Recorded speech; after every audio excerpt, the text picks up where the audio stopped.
Okay, the second problem of the example is this brief one. It says determine the maximum shear stress for a rectangular shape with the following dimensions. It has a base of 250 millimeters, a height of 375 millimeters, and the shear force is 9 kilonewtons.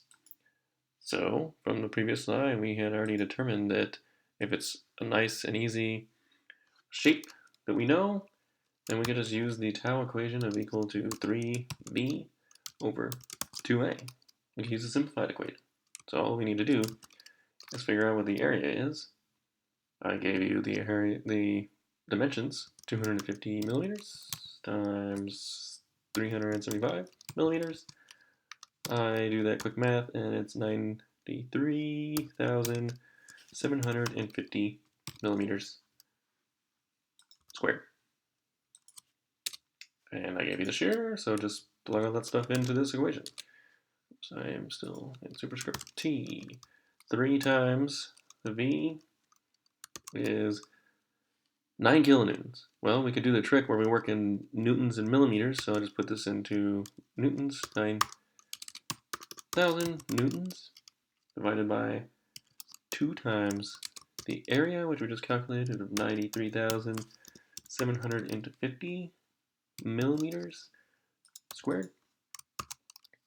I do that math, and I will get 0. My calculator tells me 0.144. Well, we know that the trick of Newton millimeters, that gives me megapascals. Well, we shouldn't really report answer in point something for stress, so let's convert this to something smaller, like kilopascals. So that'll be 144 kilopascals. So that's it. That's the answer for this one. And so in fact, the other problem we worked earlier in the video, there was a rectangle, and I went through the normal process. You could do this same process to double check ourselves, and you'll see that it's almost the same answer. Doesn't work out to be exactly, but it's within 5%. So that's a good enough estimate. So that's the answer to this problem. I'll just move on in this video to the next problem. Below that is determine the maximum shear stress for the shape below at the interface of the top board and the 2 web components of the maximum shear is 300 newtons. So what is the maximum shearing stress for the shape below and at the interface? So it's effectively asking 2 questions: maximum shear stress and what at the interface, this little line right here. And I've done some pre-writing out that says that we need to determine what the overall centroid is. Because it's not symmetrical, we don't know on the picture where this line is. There's a line, that's where the maximum shear stress is going to occur. It's not measured out in this picture. It doesn't tell us. This picture also has this moment equals 600 newton meters. Don't worry about that. That's for a different problem. We wanted to solve for the moment due to bending. That's just an extra detail. But we do need to figure out what the overall y bar is. Not the y bar for the cube, but the overall y bar. And that's 2 lectures ago. So what I'm going to do is break everything up. I need to get I'm going to call the area of the top, which would be a flange, but we're just going to call it the top. I'm going to get this all in meters, so I don't have to convert everything later on. So it is 240 length. So there's 200 from here to the inside, plus 20, which is 240, which is 0.24 meters, times its thickness. Its thickness right here is 25 millimeters. I convert that, that'll be 0.025 meters. That's equal to 0.006 meters squared. I didn't push the button in time. Squared. Okay, cool. Let's actually make this a subscript, so maybe it'll give us more space, or at least look cooler. I don't know. Okay, so then let's do the y. I'm still in superscripts. Let's do the y squiggle at the top, so we just have it all together. And I'm going to make that subscript. Y squiggle at the top. Let's measure everything. I'm going to measure everything from the top. We'll see why soon. I'm going to measure everything from the top line up here. Remember, you can choose whatever reference axis you want. I think it's going to make us easier if we measure it from the top, from this line. So for just this rectangle that's on the top, the distance from there to the middle is just half of the thickness, which we already said the thickness is 0.025 meters divided by 2. That gives us 0.0125 meters. Cool, now let's do the area of the side, one of the side pieces, which would technically be a flange, but we'll just call it the side. Okay, well, it is 150 millimeters tall. 150 millimeters tall to that edge right there. So it'll be 0.15 meters. Its thickness is 20 millimeters. See this little thickness right here? It's 20 millimeters. I put that in meters. It's 0.02 meters. That's just one of the sides. Gives me 0.003 meters squared. Okay, that's just area of one of the sides. We'll just multiply it by 2 later on. Now let's do the y squiggle of one of the sides. That first, if it's measured from the top again, I need to go 25. That gets me to the interface. So that'll be 0.025 meters plus then 150 divided by 2. So 0.150 meters divided by 2 gets me the distance to the centroid of the little side piece measured from the top. And that gives me 0.1 meters. Then I could get the total area. Total area is just area of the top plus area of the side. And I do that, and that's just 0.012 meters squared. Cool, now I can plug everything into the y-bar overall. Y-bar equation, the overall location of the centroid of the overall picture. So the numerator is going to have the area of the top piece, which is 0.006 meters squared.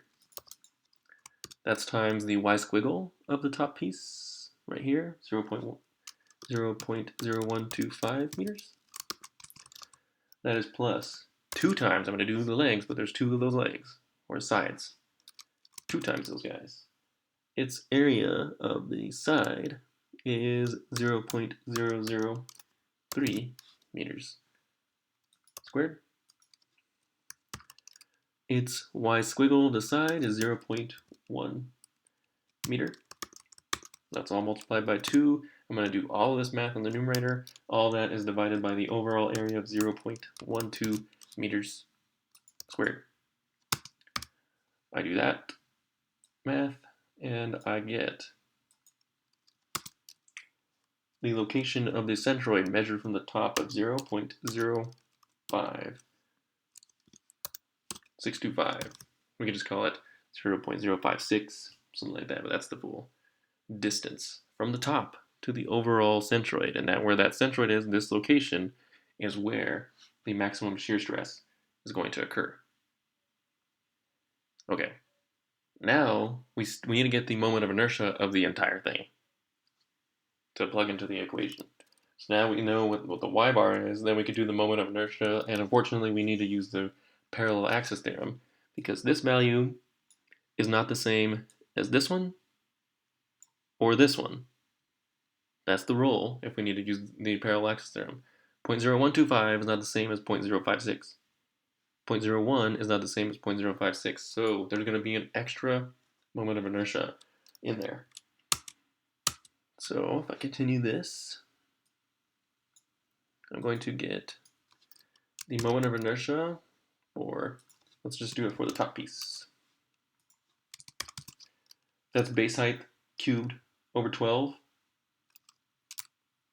The base of the top is the 0.24 meters. The height of the top is 0.025 meters. That's the thickness cubed divided by 12. But I'm not done yet. I need to include the area and d squared. The area already calculated up here, 0.006, 0.006. meters squared. That's times the distance from its centroid to the overall centroid, which is the 0.10025 minus the 0.05625. I need to square that, so 0.05625 meters minus the 0.0125 meters. I need to square this entire thing. That's the moment of inertia of the top with respect to the centroid axis. That gives me an answer of 1.18 times 10 to the negative fifth. And the units are meters to the fourth. That's the moment of inertia of the top. Now we could calculate the moment of inertia of the bottom.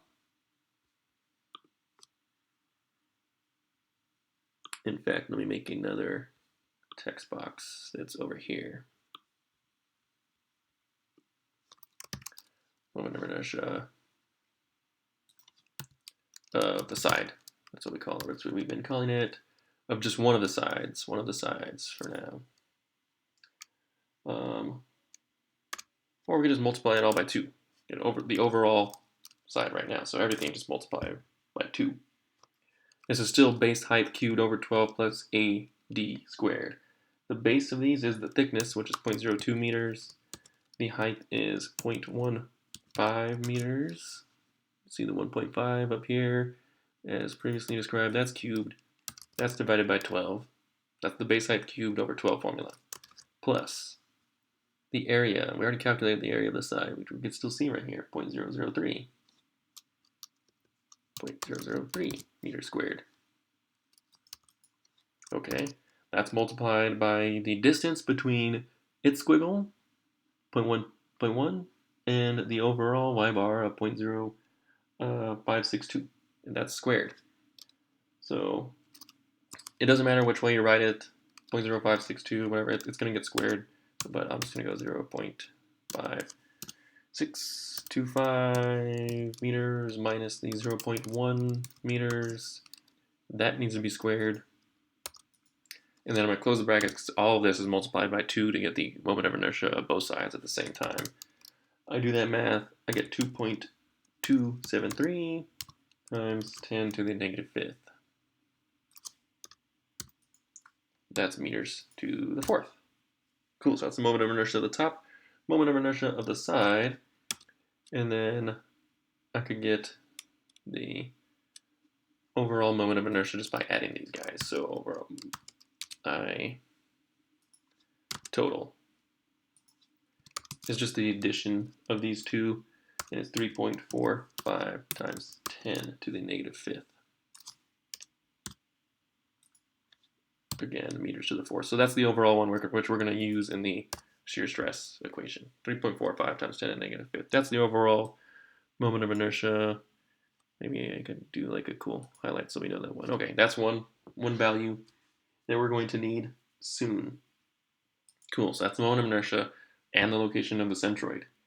We're almost there. I know this one is a little bit more laborious than others because this is all from last chapter, so we all still need to know the last chapter.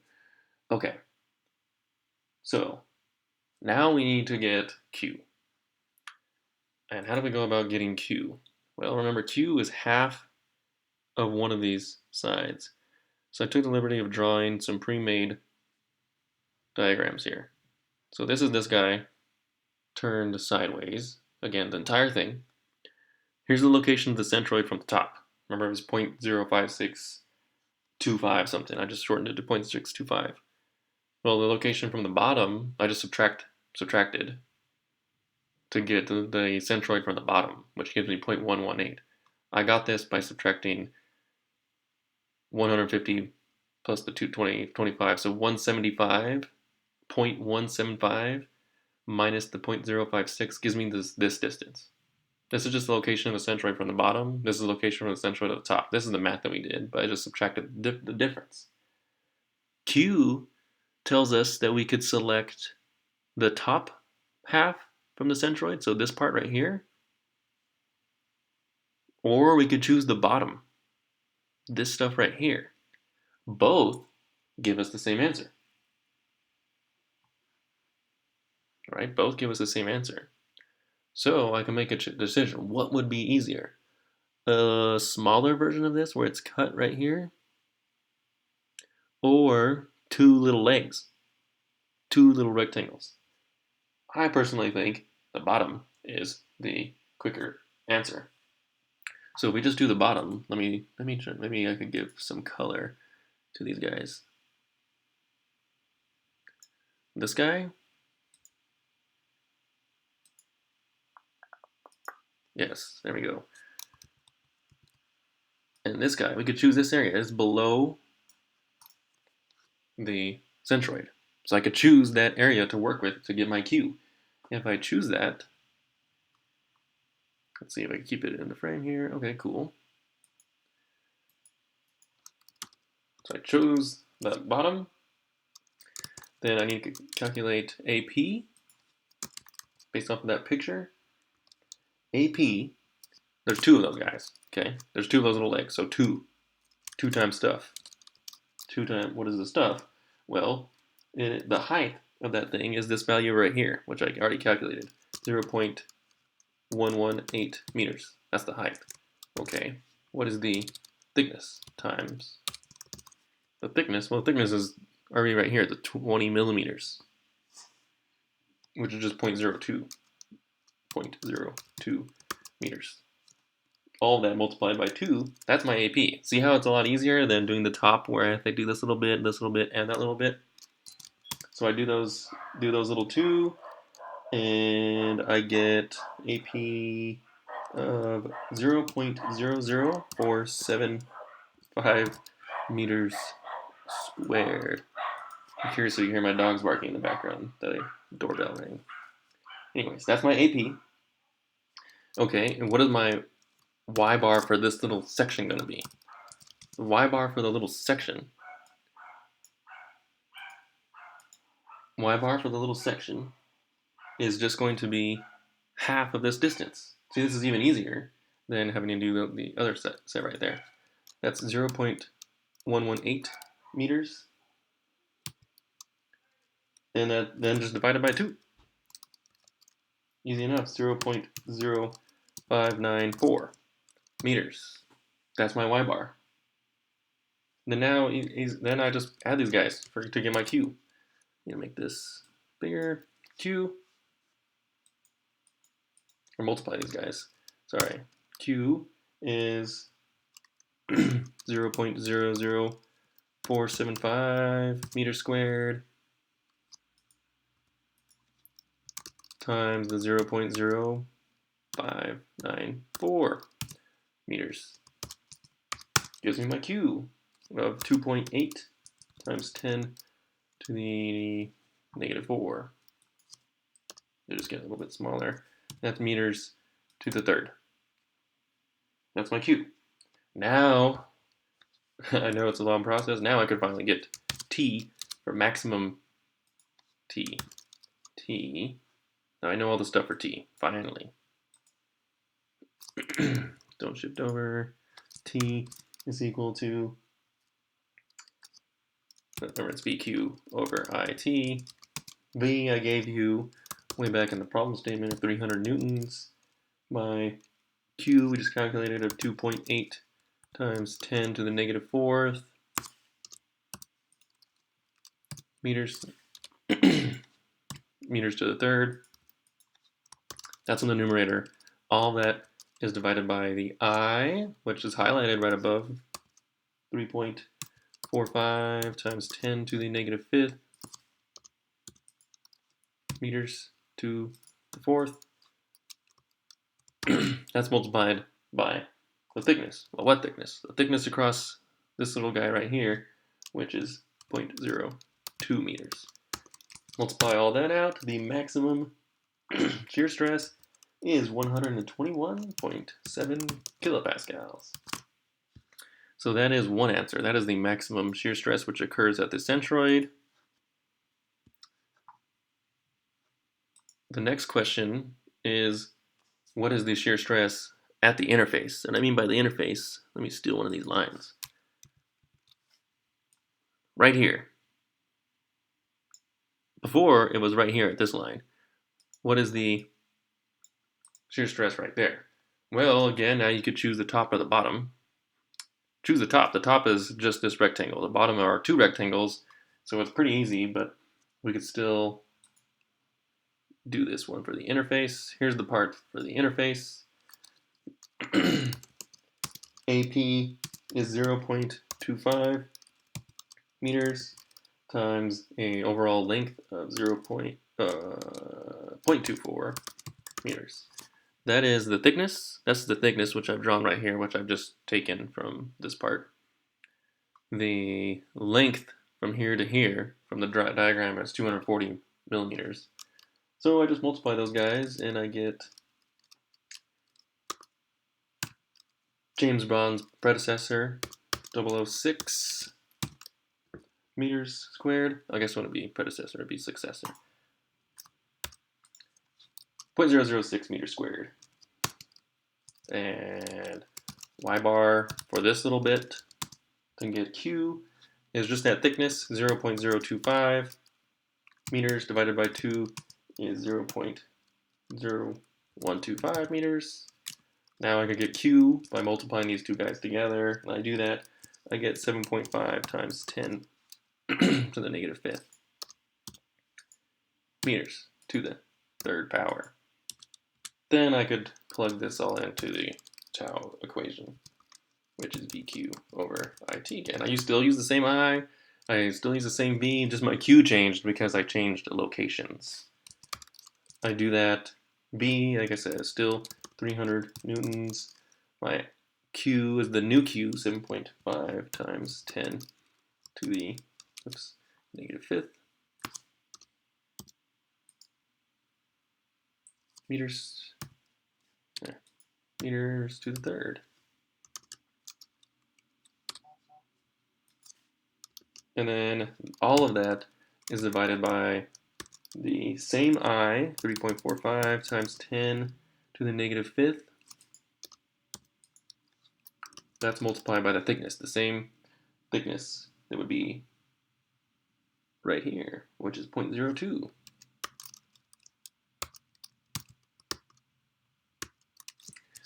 You might ask, like, oh, shouldn't the thickness be the overall length of this guy? Well, since the line is crossing right at that interface, well, then it could be either one for this option. So the 0.02 will still work for this guy. Either one will give you different answers, but right at that interface, it's going to be the thinnest section. So it's always the thinnest section, so it'll be 0.02. And I do all this, and I'll get a big number, which will be in pascals, and I will just convert this to 13 kilopascals. This one I also got a longer number, and I just converted it in. So these are my two answers for this problem. 13 kilopascals for at the interface, and the overall maximum was 121.7 kilopascals. So just to review, we had to get the location of the centroid by doing 2 lectures ago. I got the overall moment of inertia. Then from there, I could choose top or bottom. Either one will give me the same answer. And I chose the bottom because it was easier, and I did the AP of that, the y bar of that to give me Q, plugged that into the tau equation, did the same thing for the interface, chose an option, and I got that. Okay, the last one I'll separate out into a different video.